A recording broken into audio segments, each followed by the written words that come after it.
This week's episode of the Peter Montgomery Show is proudly brought to you by Savvy SME. Simply smarter, simply social, the social network for Australian business owners. Well, g'day Fabrice. Welcome to the show, mate. It's great to have you on. Thank you. Now Fabrice, we actually met probably like almost a year and a half ago now, maybe about a year ago now at Jerry Roberts' event. That was the first time I met you, and we've crossed paths again at Bill Walsh, and yeah, we've seen you around the traps for a while now, man. So can you just tell us about who are some of the clients that you work with, and sort of talk about some of the things that you do there? Sure.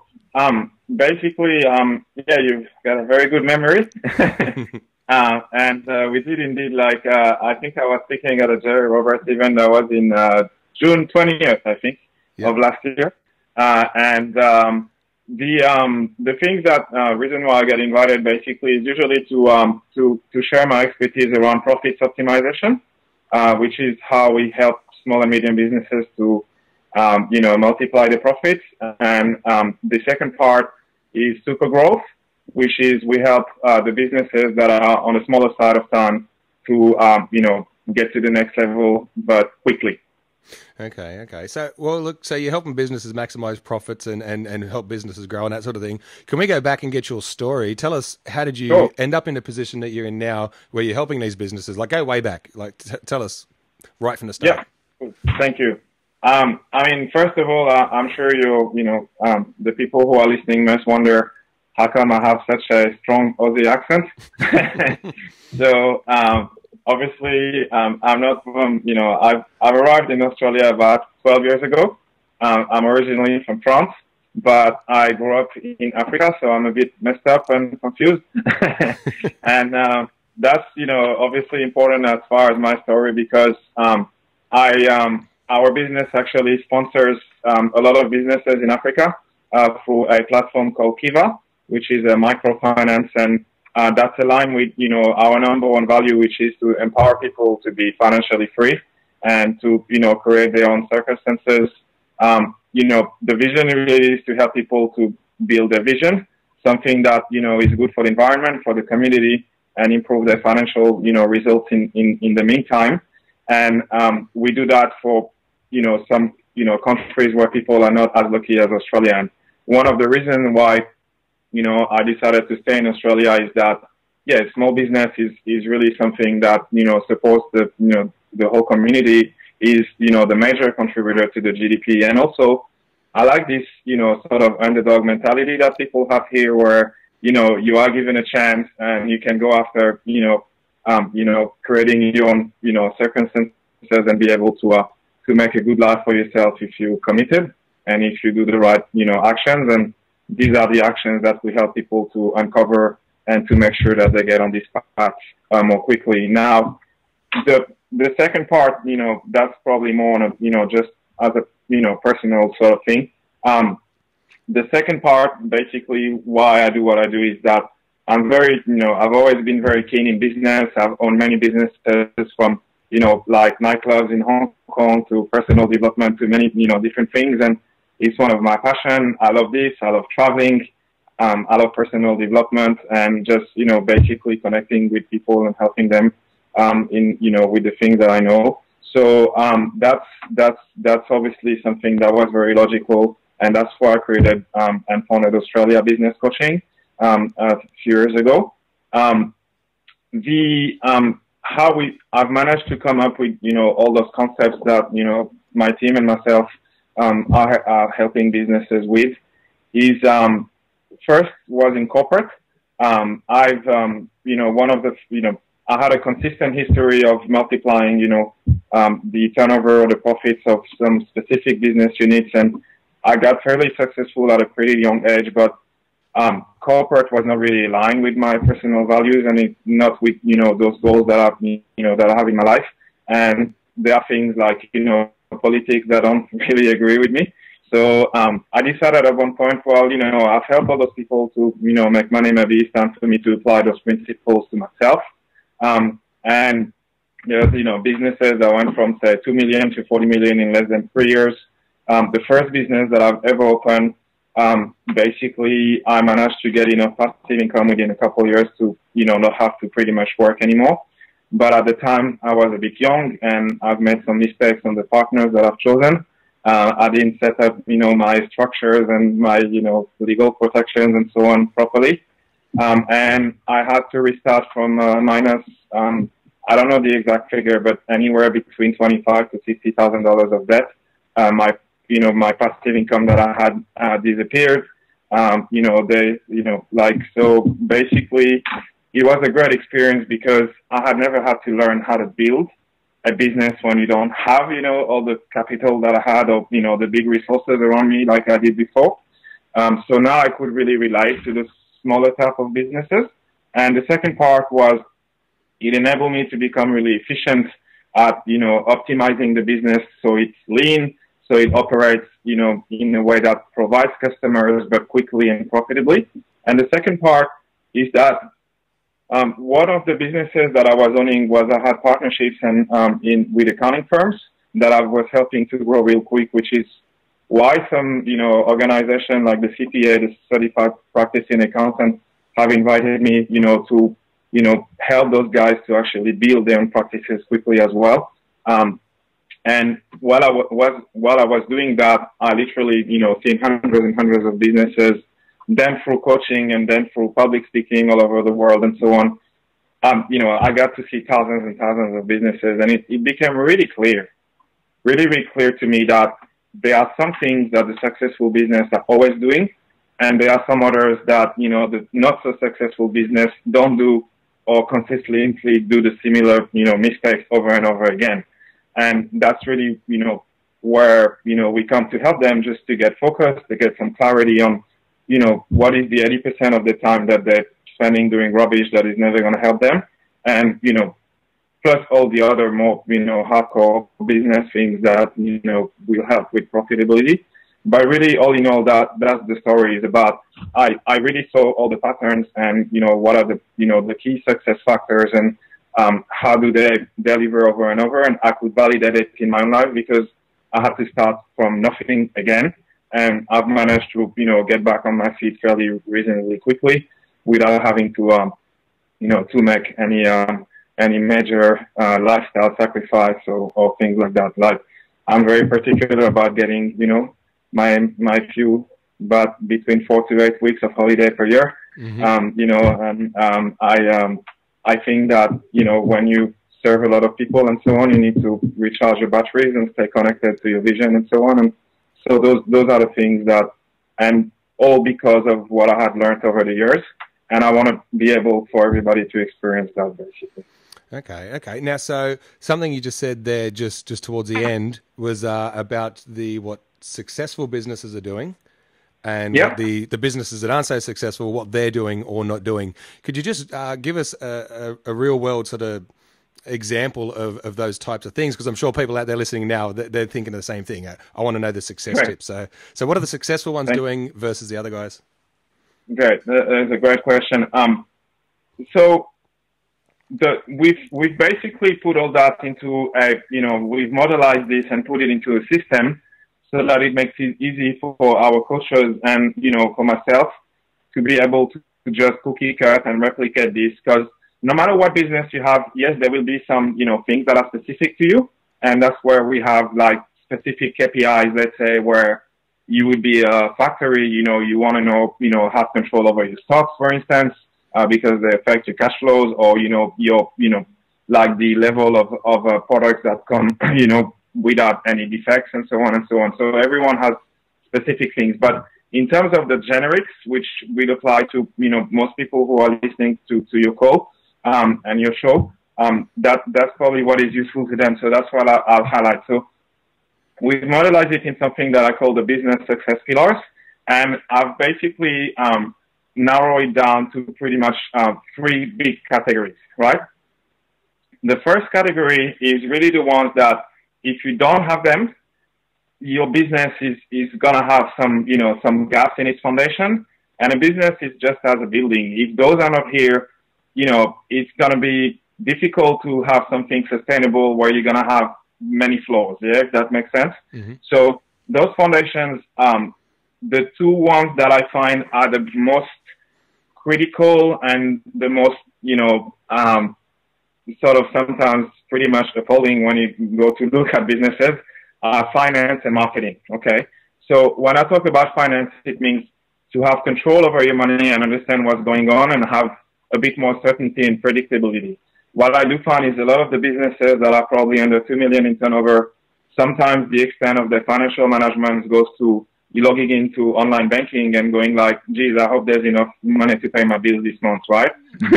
So you cannot operate a business like that because you are at the mercy of, any, like sort of variation in your cash flows, any, late payment, any whatever is, and that's one of the key reasons why a lot of business go down is basically they don't have control over the cash flows. They don't understand finance. They don't measure it. They don't have control. They ignore it because it hurts them somehow and they don't have the knowledge.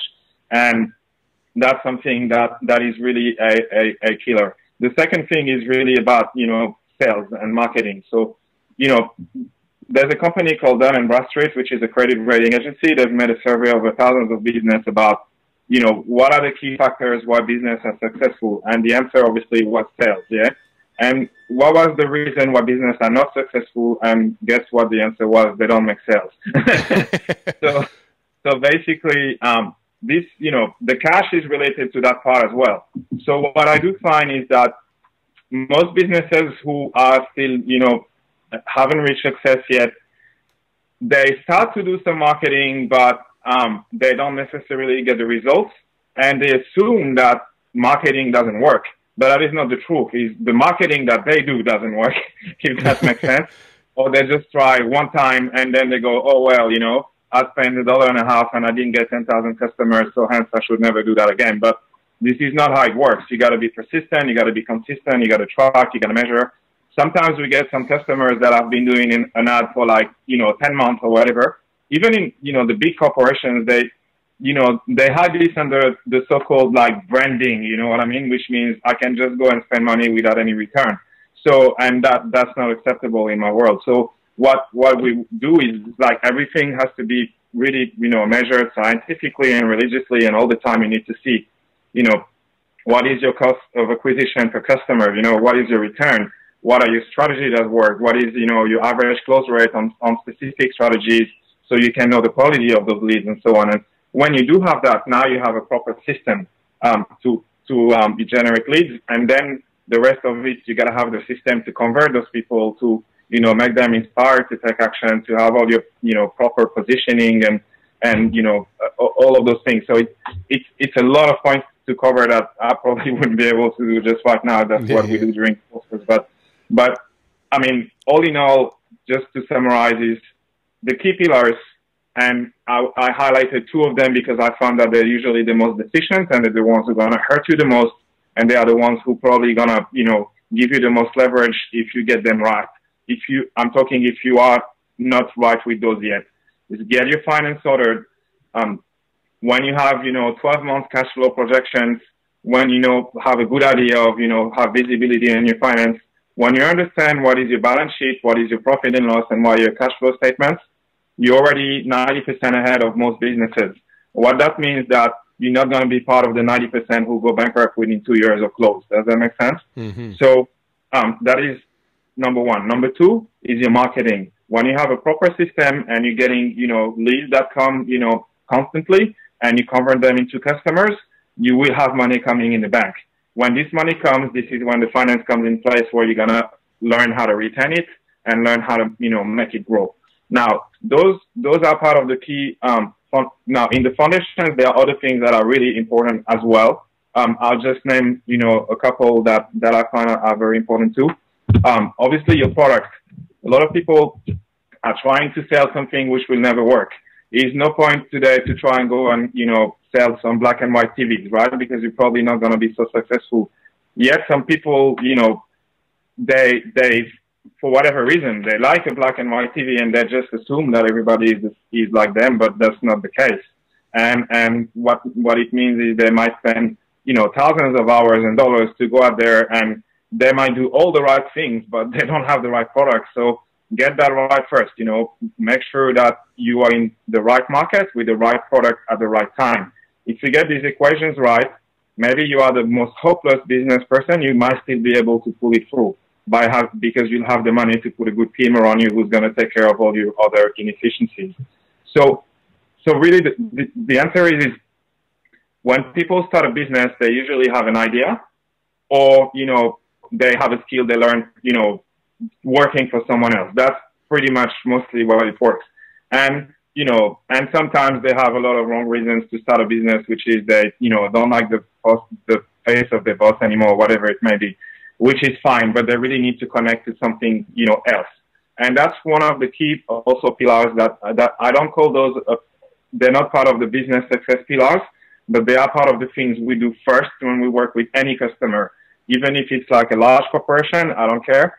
We're still going to do some work because it's important to stay connected to the vision all the time. If you lose that, your team will not be inspired. If you lose that, you won't have the motivation, and you will start to focus on your challenges and your obstacles as opposed to the big picture and what you're supposed to deliver as a value for your business. Does that make sense? Mm. Okay. Yep. So this is the first category, which is, your very important pillars, your product, your finance, your marketing, and a couple of other things. Now, the second part, basically, which we do assess with the customers is something we call the supporting pillars, which is what are the things that once your foundations are right, now you can start to, you have a proper business. You're not probably at this point in time operating everything by yourself. You have some systems, you're starting to have a team. You're moving from, being a startup or self-employed or whatever into a, self-sustainable business where you're actually the visionary and the driver as opposed to the operator. Yeah. Now, those supporting pillars are really the things that now are gonna be like those, things that go from the foundation that enable you to really start to put the walls and pull the floors. Yeah. Mm. So these are things like your systems, like your time management, like your team, and all those. Now, there's a third part, which is also something that's proprietary to us, and that's the last part, which I call the qualitative pillars. Most people go in business forgetting that they are human beings, yeah? And they end up losing the connection with why they did the business in the first place, and all sorts of misery start to happen to them at that point. Some that are very, very successful business owners sometimes just get wiped out because they disconnect with that or because of their burnout or whatever it may be. And these are the qualitative pillars is to understand, is the business serving, the shareholders or the owners? Is the business providing, lifestyle? Is it providing passive income? Is it aligned with, the purpose, you have as the people who are owning or driving or the board of the business and so on, just to make sure that there is a clear alignment between everything. So, and what I like to do is those pillars for me, it doesn't matter whether, you are a guy who just started yesterday or whether, some of other people that I've worked with are, billion-dollar companies. They obviously would be more time spent on the foundations if you're just, starting because you don't even know what those are. And usually they're the ones who are going to, wipe you out. When you are, in a bigger business, it will be a whole different ballgame and we would, mainly focus on higher level. But what I do find is in between, you will always have a particular gap. Even if you're $100 million business, I find that there's always something that the owner has, chosen to ignore, and that's what usually will take them down if they don't pay attention to it, or if they haven't found the right people in their team to actually fill the gap. So these are clearly the success patterns. Now, one that I would like to highlight in the supporting pillars is really about the mindset, and that's about everything that happens is through the power and the creation of our mind. So it is very important to be very, very clear, and if the big corporations know how to do that very well on, what are your goals, what's your strategy, what is your vision, and how do you communicate all those things clearly to your customers, to your marketplace, and to your team. Because if you can't do that, then you're always going to struggle because you won't have leverage, you won't have the power of people helping you, and it is very important that your mind is always, playing above the line and that you're very clear on what you want. So first is, to be able to get to success, you got to have a clear picture of what that looks like for you. You got to really, have, the right amount of motivation and desire to get it to work. And you got to have like the right intentions and the right actions that are going to bridge between what, you are, visioning and what is happening in the material world. And that's basically the necessary transition between the two, is to take the right actions. But more importantly, once you've done that, you got to be able to have the right, systems to keep yourself accountable and to measure those things and to know exactly what's going on. And big corporations spend millions of dollars on, things like SAP and whatever it may be, just to make sure that they know at all times they can keep their finger on the pulse. They can, see how the strategies are going and to make sure that everybody is engaged in the same direction. So this is one of, and that applies all across the board, like your mindset as a business owner or as a chairman or, as, whatever founder, whatever it may be, is one of the keys. You got to be the person who's going to drive the vision and inspire others. But you got to have all the systems in place, that there are some clear rules that everybody knows, when you win, when you lose, and how things, are measured and what is expected, from people, and how, whether you are going in the right direction or not. And this is why we do what we do, because of, as a business owner, sometimes it can get lonely because you might only have your accountants and your lawyers and whatever to speak to, but you really need some people to help you to get clear on, some people which may say you things that your CEO is not going to tell you because he wants to keep his job. Yeah. and to really, understand where is my, priorities right now, and, to just, get some distance, get someone who's not involved emotionally in the business, who's always going to keep you, to have a different perspective and make decisions quickly, but make the decisions that, are right, and keep yourself accountable and in check all the time to see whether they were the right ones or not. And if not, what do we do about it? So once you know where you want to go, and this is clear in your mind, you have the vision, you have your 5-year plans and so on, and you know where you are right now, which is what, some of the foundations we look at first is, where is the business at? Because people a lot of times are a bit delusional and think that they are something that they are not. Then only then you can figure out the path between the 2 points. And this is, where we help people on an ongoing basis to go, okay, this is the next step, this is the next step, this is the next step. And when that happens, then magic happens, because some of my, customers, just like probably 2 days ago, I received a testimonial of some lady who was telling me that she's achieved in 1 month what she has been striving to do for the last 5 years, and that she was nowhere near getting. Just simply because when you get aligned, then, the resources, the circumstances, the people, everything we start to align, that, we make what you want to happen. Okay, so I know get you to hold on for a sec there. In that particular case, what was happening that shouldn't have been happening, or, what tweaks did you make for those results to come about? Sure, that's a great question. Sorry, I'm talking a lot. Is that no, okay? No, that's absolutely fine. Like it's just this. I operate from my own personal curiosity, so I'm hanging off every word. So I'm like, okay, cool. And I'm making mental notes of where I'm finding the gaps, based on what you say. Right. So this is just something I'm just actually interested in. Yeah, what were the tweaks that you actually made to make those kind of changes? Great. And that's a great question, because I was just, talking like and improvising. So it helps me to center back and try to, find some structure. So, basically in that particular case, really all that was needed was really to get clear, because we have some specific ways where we write company goals and even personal goals that actually, have a huge success track record, where just the way that they get written, really focus your unconscious mind and your mind in a very different way. And I know I might sound like a, very spiritual person right now, which I am anyway, but, I mean, those things though do work in the business world as well. And that's not only what we do, there's a whole bunch of much more, boring, pedantic stuff where you just look at the number and this and that. But I just like to highlight that because, for the people who are on the call, it may be a bit more entertaining and it's part of the whole package anyway. But, in that particular case, really, there was, number one is, I guess, something that comes back from all of our clients is clarity. Yeah. If you are not clear on what you really want and on how to get there, there are usually a few things that are going to happen. They call doubt, they call fear, they call uncertainty, and they call procrastinating. Yeah. Because when you don't know what the end result looks like, you not, really engaged to actually go and make it happen. And you're not really sure whether you act, and you don't have the confidence whether you can and will make it happen. Once this gets out of the way, then you go, well, this is what it looks like. This is what I want. And I know that one of the possible ways for me to get there is this, and that. And you just simply go out there and try. So the only reason why people would not get, the outcomes they want is either, they want something that they're really stuck on the outcome. So let's say, you want to have a comfortable house in a nice suburb, yeah?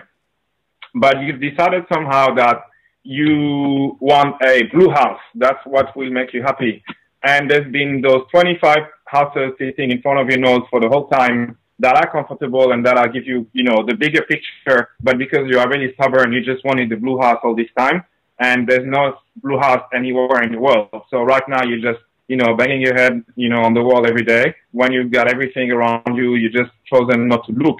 And someone external can say to you, well, why would a greenhouse would make you happy? And then the guy would start to think and go, well, actually, yeah, I don't really care about the color. And then all of a sudden he goes, oh, there's, 5 million greenhouses that I've never looked at before. And it's a bit, simplistic, but that works. The second part it's a case of like people are focusing on some or not even perceived, some unclear image of what they kind of want, but not seeing the stuff around them that will actually get them a result that they're happy with, or possibly even happier, but they just choose not to look at it.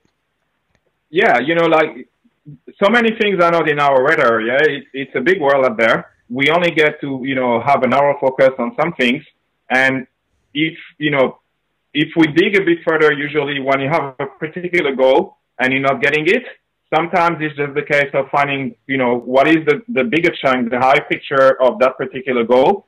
And sometimes there might be a different thing that is going to give you the exact same, benefits, but you had chosen to only focus on one portion. But outside of your, particular radar right now, there might be 25,000 answers to get to that particular thing. And that's why it helps to have coaches, mentors, and so on, because they may have the answer you don't have, and they may help you to not be stuck on a particular little piece of the puzzle that, actually is probably not what will give you the outcome. Now, the second reason why sometimes you would miss is that, you just don't know what you want, which means, you're not going to get it. You've never done the work to actually figure it out, and you've been living, on autopilot for most of your life, like we all do.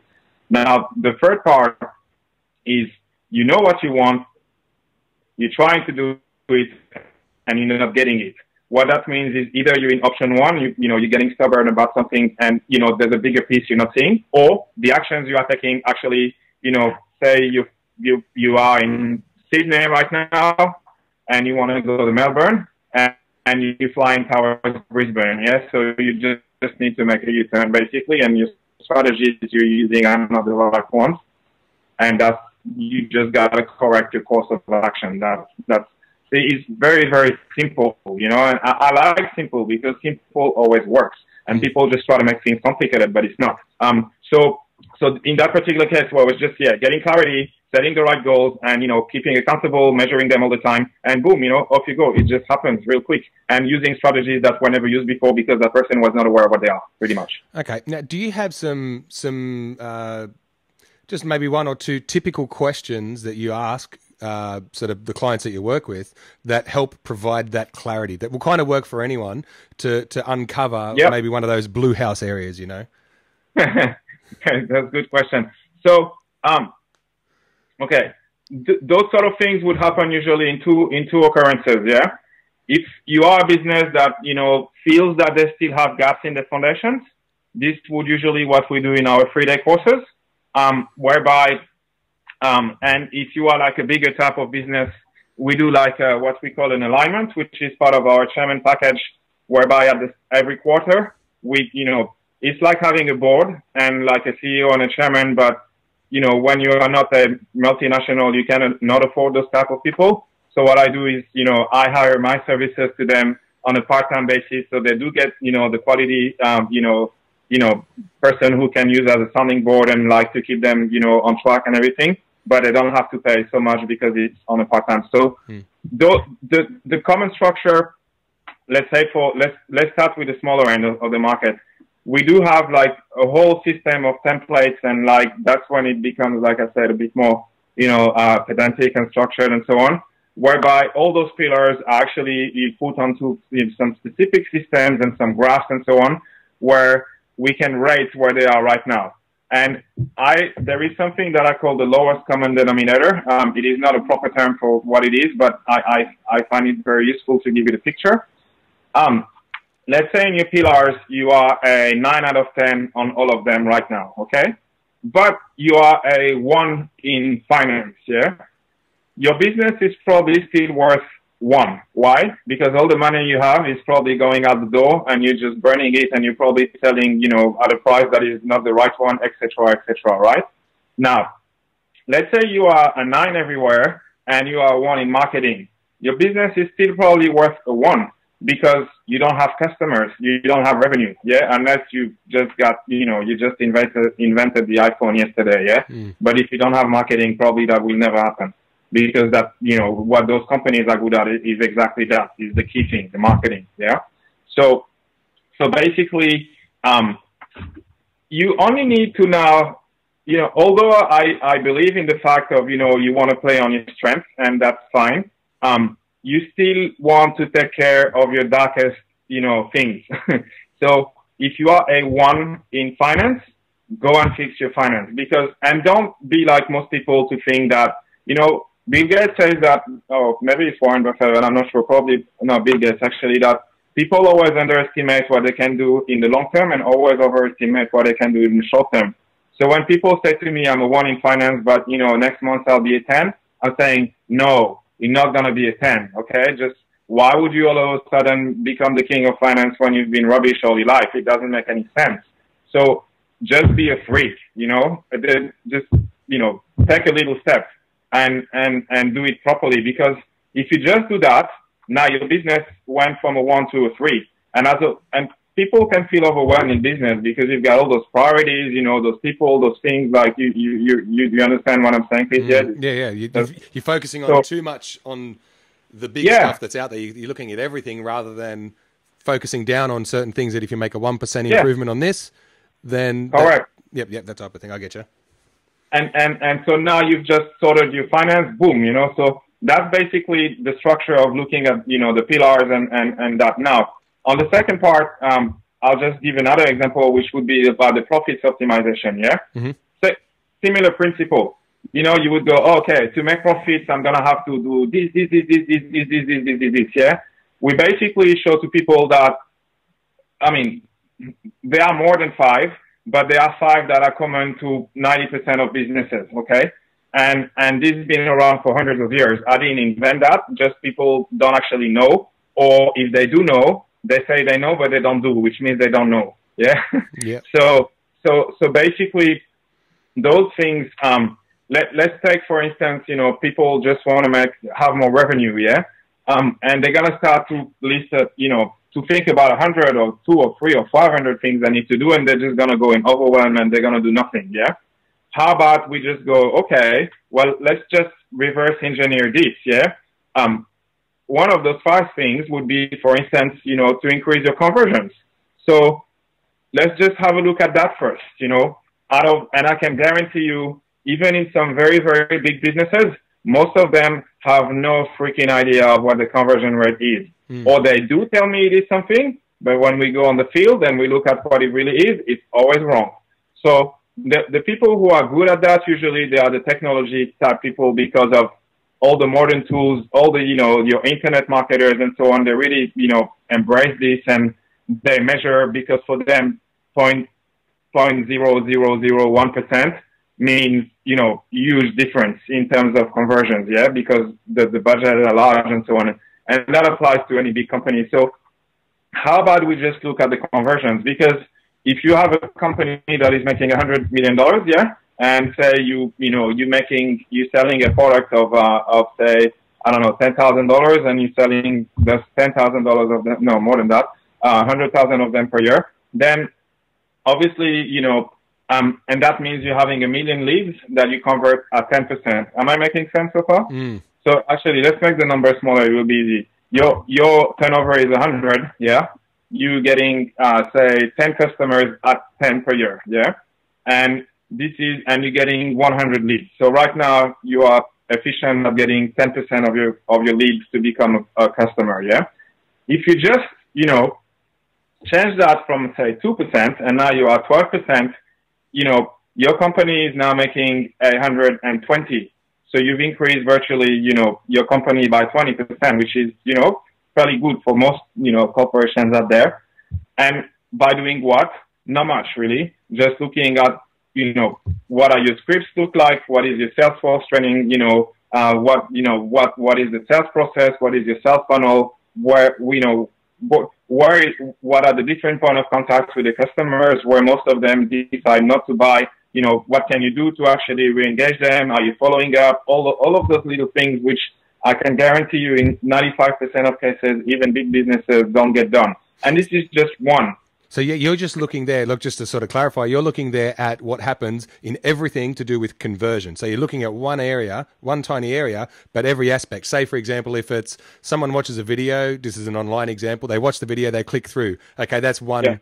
That's one metric. Then once they click through, what do? At what part of the page do they then click out, or do they read down to the bottom, then click on the link or fill in the form? Then what happens next? So you're looking at every step of the way in that one little space. So then if everyone tends to drop away at one area, you got to look, okay, well, what's the copy look like on that page? How can we improve that copy? And if you make a tweak on that copy, then everybody passes through, then you can say, okay, that's a successful little moment there that we've uncovered that had we not looked at it. It wouldn't have made a difference. That could be like a 3% increase just from changing that copy on the one page. Correct. Cool. Yeah. That's a very good way to explain it. And if you're taking like a bricks and mortar business, let's say, I don't know, I'm just thinking about one particular client. You have a tire shop, yeah? And, the salespeople say all the time, people are only interested about the price. So you just look, is that true? Out of 100 calls, how many actually did not buy on price? And then you go, okay, well, can you compete on price? And if the answer is no, then you go, okay, so what do we do to beat the other people, knowing that we're never going to be the good one on price? And in that particular case, I think conversion went up by about 30%. So 30%, the thing that also, when we're talking about those 5 to 7 or more, whatever things, but I just highlight 5 because they're the key ones that really will have the most impact. Just take the conversion, for instance. All those things are going to compound. So that means that, you were getting, 100 leads and now you're getting maybe 120 and, you were converting 10%. Now it's like interest rate, it's all going to start to multiply. So down the bottom line, maybe you've only, I actually just make a demonstration sometimes in some conferences whereby by making small changes between 2 to 5%, you can actually end up having a business that gives you twice the profit you were making before. It's that simple. And most people, when they see that, they go, wow. And just, when they see this, then they understand and they go, Jesus, I'd better, get started to working on it. And that's when they hire us so that we can show them how those things actually happen. So you're right. It's exactly like that. At the start, at the beginning, we get a clarity on what are the areas where we're going to get the most return, spending our time, right? And there are some that are common to all businesses. There are some that will be specific, which is why we do the alignment. Otherwise, they wouldn't need us. They would just take the 5 and do it themselves, right? Once we've figured out what that is and we help them to get clear on what happens, then we narrow down to the ones which are the area of priorities, and then we start to drill in these ones in real detail about, okay, what's happening here, what's happening there. Now, this would be like, for the, like big engagement. For most people, we just basically coach them because it's, easier for them and more affordable and so on. Whereby once we got the big direction, we just set the goals and we take the strategies so that they do it in their own time and so that they can really start to understand the, the whole food chain sort of thing. And that's how we get many customers that, they say in the testimonials that, the profits sometimes multiply by 7, by 2, by 3, whatever, like it's, and it's not really complicated, but if you don't do it and, you don't get the people to show you the way, it's probably never going to happen.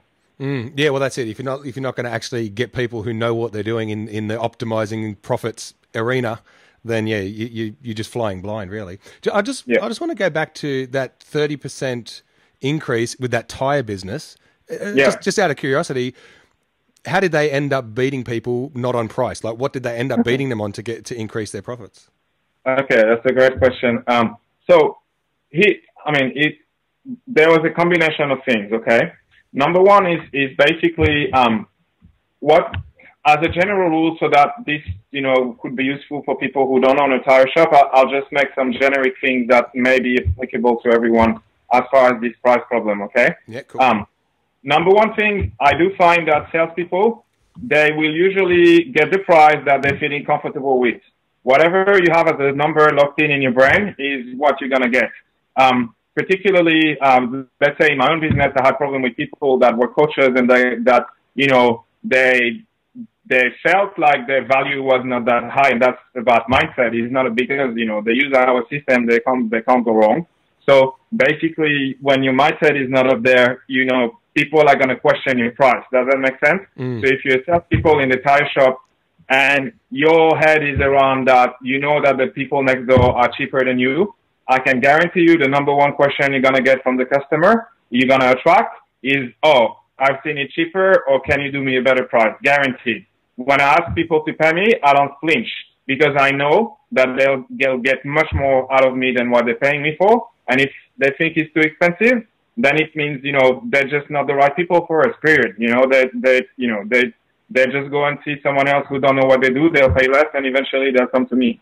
So it doesn't bother me. Do you know what I mean? So this is the first thing. Now, the second, so this goes around training the people, giving them, the confidence and the ability to actually represent the value correctly. Now, the second part, in a more generic thing again, is how do you get out of being in a commodity market? And tires will typically be one, right?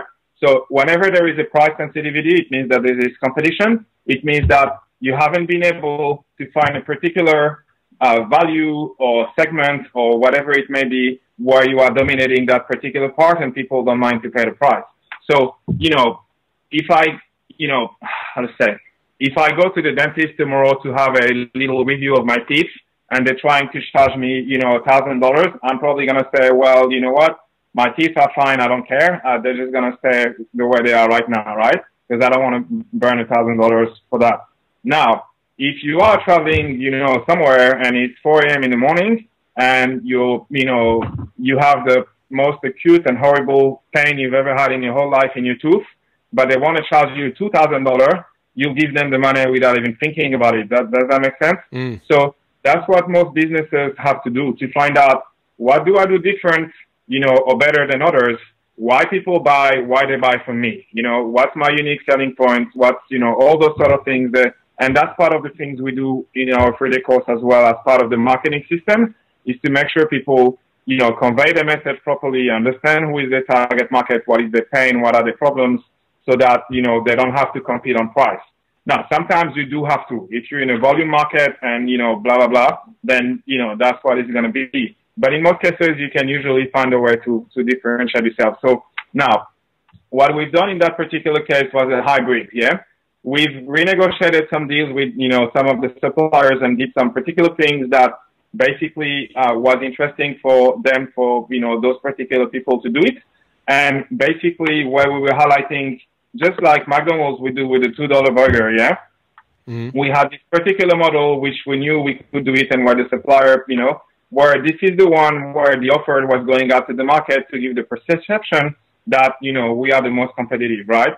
We've also done some price protection with the suppliers and things like that. But anyway, there was a whole bunch of things that came to it. But the key thing really was about we've identified, and in that particular area there was a lot of 4-wheel drive, yeah, and that those, I don't know, because I don't get involved in the nitty gritty, yeah. I just say, look at this, look at that, tell me the result, and then we make the decision. Does that make sense?